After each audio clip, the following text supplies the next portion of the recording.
Most people believe heart attacks announce themselves.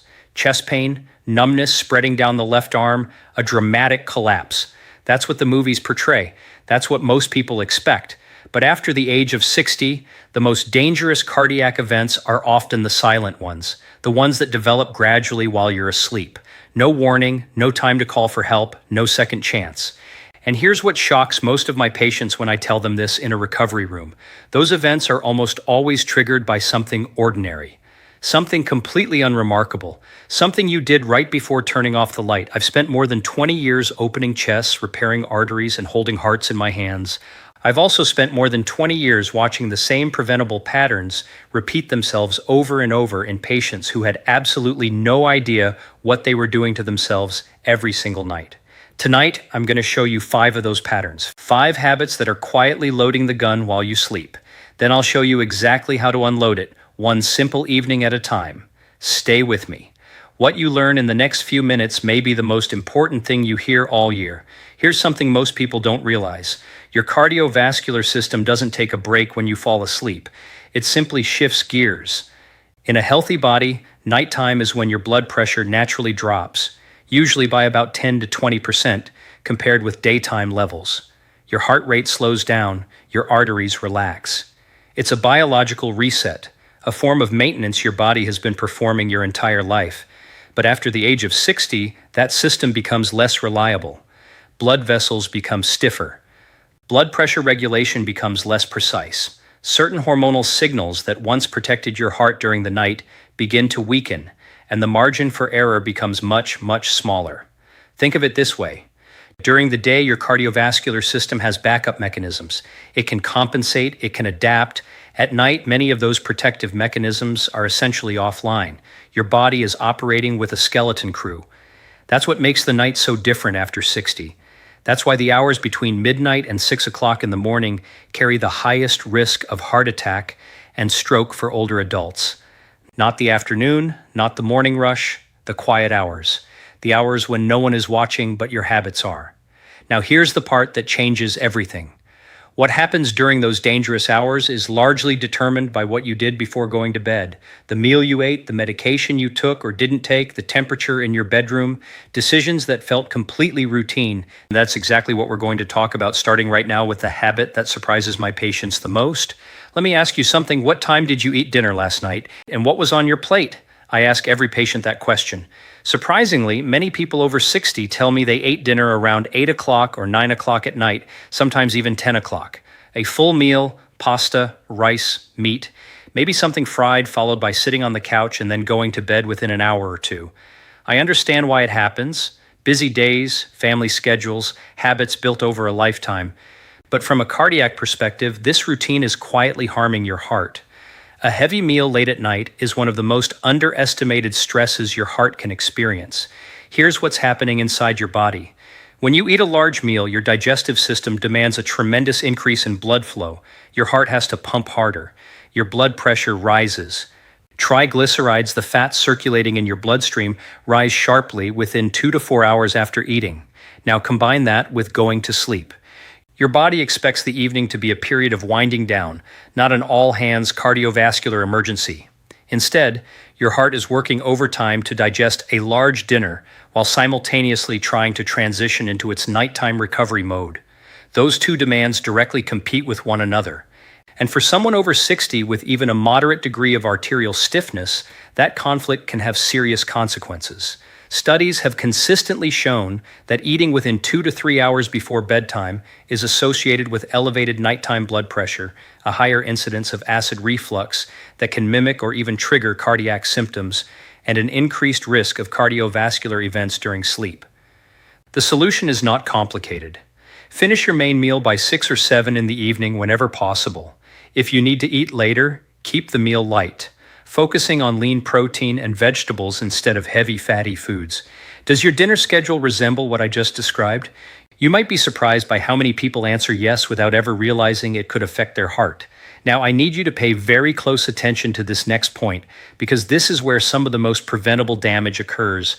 In my clinical experience, if you're over 60 and you take medication for high blood pressure, and statistically more than 60% of people in this age group do, The timing of that medication matters enormously, far more than most physicians take the time to explain. For most people, blood pressure follows a predictable daily rhythm. It rises in the morning, peaks during the afternoon, and falls at night. But a significant number of people over 60, especially those with hypertension, never experience that normal nighttime drop. Their blood pressure remains elevated, or it actually surges during the early morning hours. This condition is known as nocturnal hypertension. Most people have never heard of it. Yet, it is dangerous in ways that ordinary daytime high blood pressure is not. While you sleep, your arterial walls are not prepared to withstand sudden pressure surges.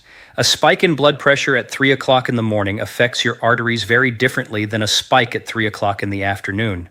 It is more likely to rupture a vulnerable plaque inside a coronary artery, more likely to trigger the formation of a blood clot, more likely to send someone to my operating table.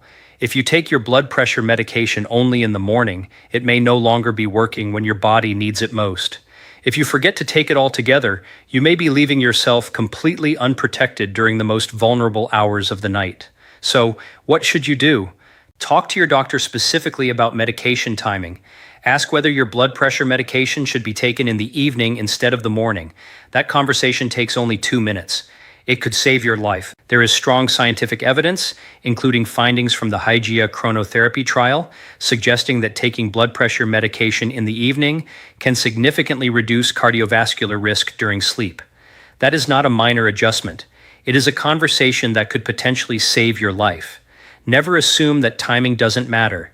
In cardiology, timing can make all the difference.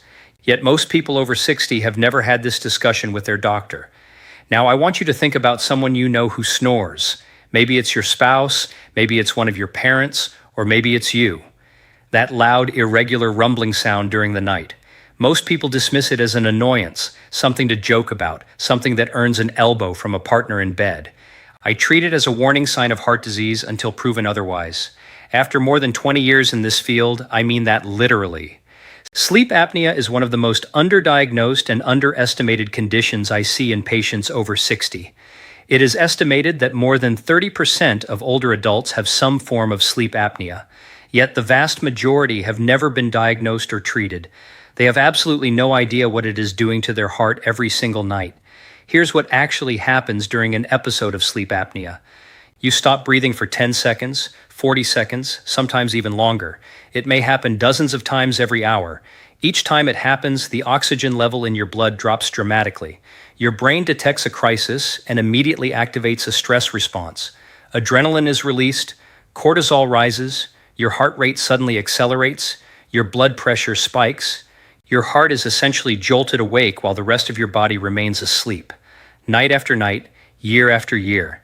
Now imagine that happening 30, 40, or even 50 times in a single night. What that does to your cardiovascular system is anything but subtle. Sleep apnea is directly associated with a 3-fold increase in the risk of heart attack. That statistic alone should make you stop and think. It is also strongly linked to irregular heart rhythms, including atrial fibrillation, a condition that dramatically increases the risk of stroke. It accelerates the thickening and stiffening of the arterial walls. And because all of this happens while you're asleep, most people have absolutely no idea anything is wrong until a serious cardiac event occurs. The warning signs are not always obvious. Yes, loud snoring is one of them, but there are several others. Watch for waking up with morning headaches, feeling exhausted despite getting a full night's sleep, needing to urinate frequently during the night, waking up with a dry mouth, or waking with a sensation of choking or gasping for air. If any of those symptoms sound familiar, talk to your doctor about having a sleep study. Here's what I tell my patients directly. If you snore heavily, you're over the age of 60, and you have any history of heart disease or stroke, being evaluated for sleep apnea is not optional. It is an essential part of your cardiac care, period. The treatment, most commonly a CPAP device, isn't glamorous. I know that. But the scientific evidence regarding its benefits for heart health is remarkable. Patients who consistently use CPAP therapy experience measurable reductions in blood pressure, lower rates of atrial fibrillation, and significantly reduced cardiovascular risk. One device, one habit, enormous protection. Does anyone in your household snore? Has anyone ever told you that you stop breathing while you're asleep? Think carefully before you move on from this one. Now let's talk about another habit that is driven by perfectly logical thinking, and that's exactly why it's so easy to overlook. Many people over the age of 60 intentionally reduce how much they drink in the evening. The reason makes complete sense. They want to avoid waking up at 2 o'clock in the morning to use the bathroom. Interrupted sleep is frustrating. Getting out of bed during the night increases the risk of falling. So, they stop drinking fluids after dinner, sometimes even after 4 o'clock in the afternoon. I completely understand the reasoning. But, from a cardiovascular perspective, going to bed even slightly dehydrated is a significant risk factor, and it's one that almost nobody talks about. When you're dehydrated, your blood becomes more viscous. It becomes thicker. It doesn't flow through your blood vessels as easily. For a younger cardiovascular system, that's usually a manageable inconvenience. For someone over 60 who already has stiffened arteries and plaque buildup, it's an entirely different situation. Thicker blood moves more slowly through arteries that are already narrowed. It is also more likely to form dangerous blood clots. And here's the timing issue that most people never consider. During sleep, your heart rate naturally slows down. Blood circulation also slows. Now combine that slower circulation with thicker blood in a body that remains motionless for 7 or 8 hours, flowing through arteries that may already be partially blocked. That combination, dehydration, a slower heart rate, reduced movement, and underlying arterial disease is one of the reasons why heart attacks and strokes occur so frequently during the early morning hours. Fortunately, the solution is remarkably simple. Drink 1 full glass of water before going to bed. Not a large amount, just about 8 ounces. That's all you need.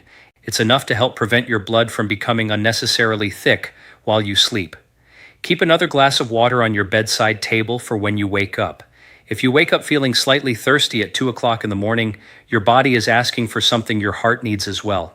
You don't have to choose between getting a good night's sleep and protecting your cardiovascular health. Now, here's another habit that surprises almost every patient when I mention it because it sounds almost too simple to make a difference. What temperature is your bedroom at night? Most people have never considered that question from the perspective of heart health. They think about comfort, they think about personal preference, but your cardiovascular system actually performs best within a specific temperature range. Outside that range, your heart quietly works much harder than it should. Let's start with a bedroom that's too warm. When the temperature rises above approximately 22 degrees Celsius, or about 72 degrees Fahrenheit, your body has to work continuously throughout the night to release excess heat. Your blood vessels dilate, your heart rate remains elevated, you sweat more, which increases fluid loss, and brings us right back to the dehydration problem we just discussed. Perhaps even more importantly, your sleep quality declines. You spend less time in the deep restorative stages of sleep, the stages during which your heart performs its most important overnight recovery and repair. Now let's look at the opposite extreme.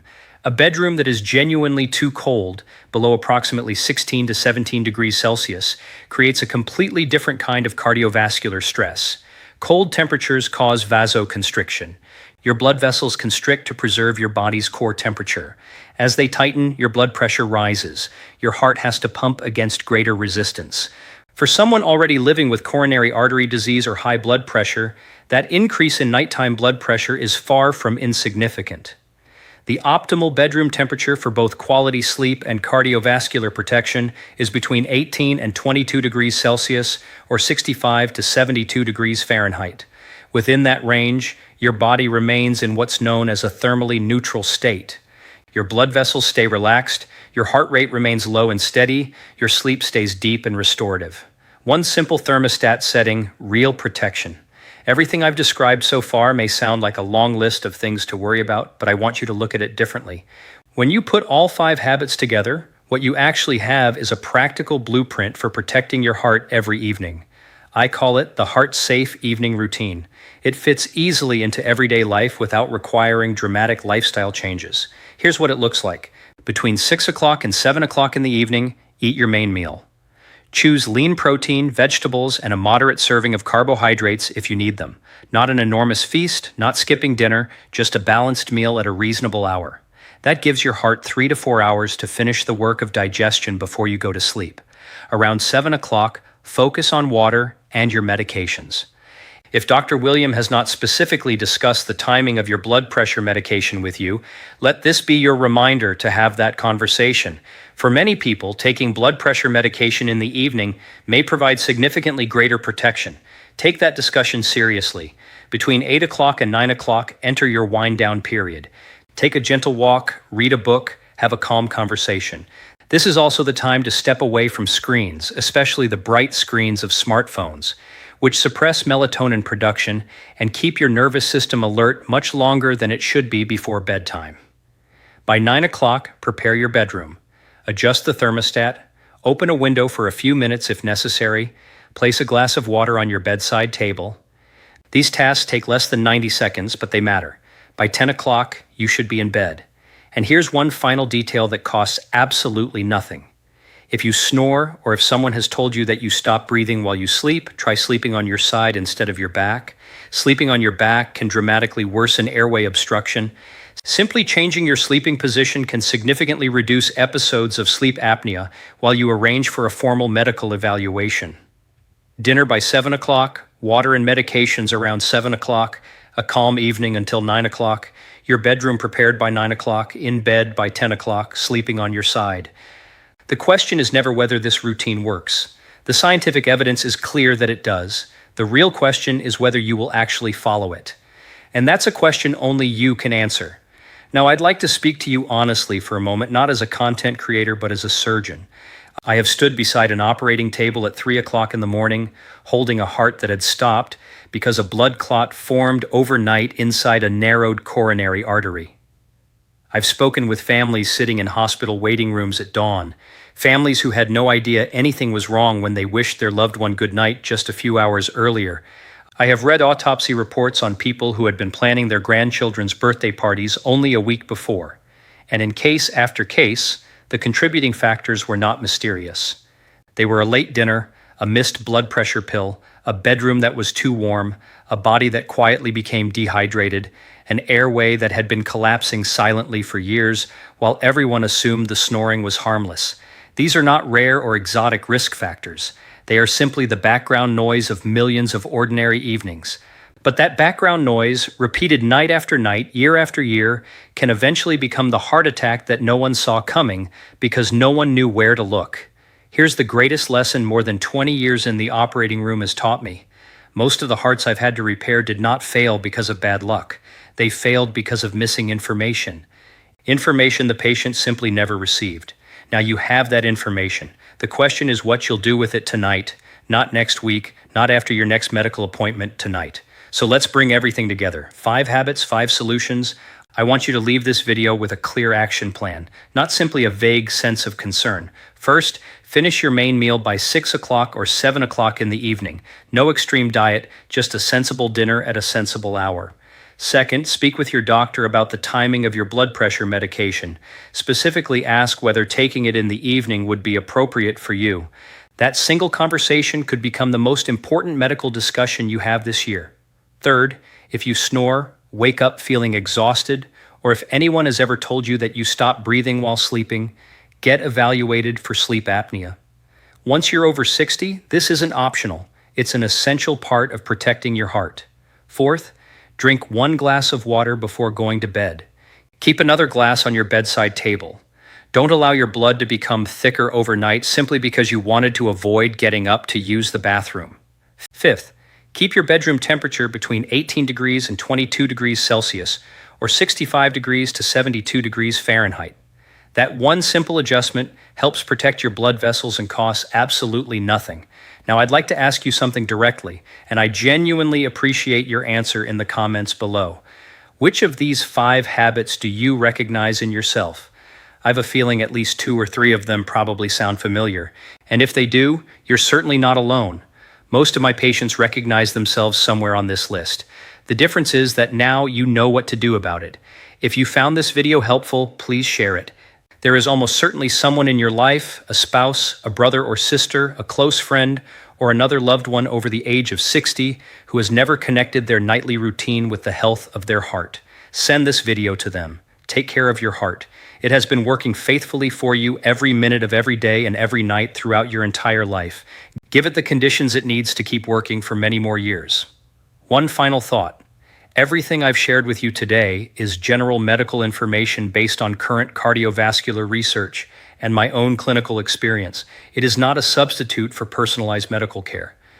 Before making any changes to your medication schedule, especially the timing of your blood pressure medication, please consult your own physician. That isn't simply a legal disclaimer. It's sincere advice from Dr. William, someone who genuinely hopes you'll still be watching this channel 10 years from now. Good night. Sleep well, and starting tonight, take good care of yourself.